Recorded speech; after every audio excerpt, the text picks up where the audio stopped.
Mambo na karibu katika kipindi cha Ifahamu China. Mimi ni Zakia Peng.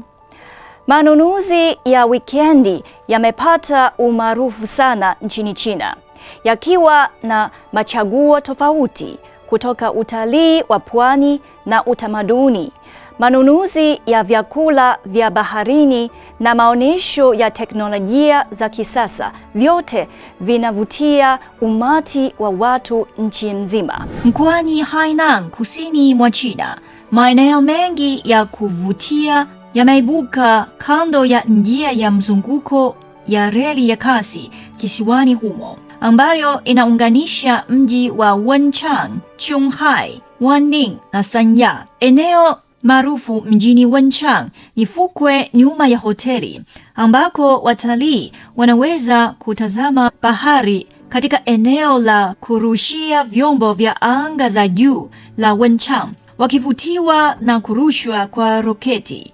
Watu wengi zaidi wanatembelea eneo hilo. Kuelekea kusini kutoka Wenchang, watalii wanaweza kupanda mlima kupitia njia zilizotengenezwa kwa chuma, ngazi ama njia za porini katika eneo la utalii la daraja la Baishi mjini Qinghai, kupata uzoefu wa kupiga mbizi na kuzama baharini kutoka angani mjini Wanning, na kula chakula kitamu maalum katika masoko ya usiku mjini Sanya.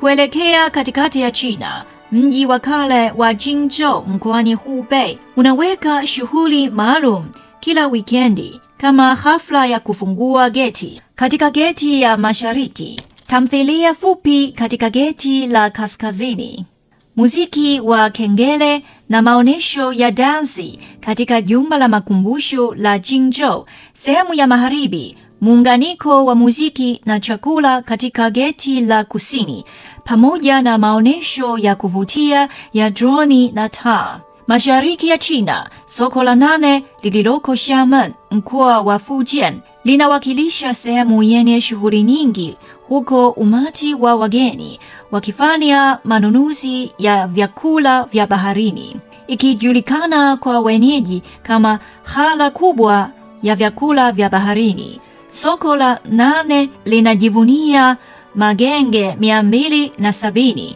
na robo tatu yao yanauza vyakula vya baharini tu, wakiuza zaidi ya aina 200 za vyakula vya baharini kwa siku. Haya, kwa leo kipindi hiki kinaishia hapa. Katika kipindi kijacho nitaendelea kukuletea mambo mengine yanayovutia kuhusu utamaduni na jamii ya China. Asante kwa kuwa nami. Mimi ni Zakia Peng. Kwa heri.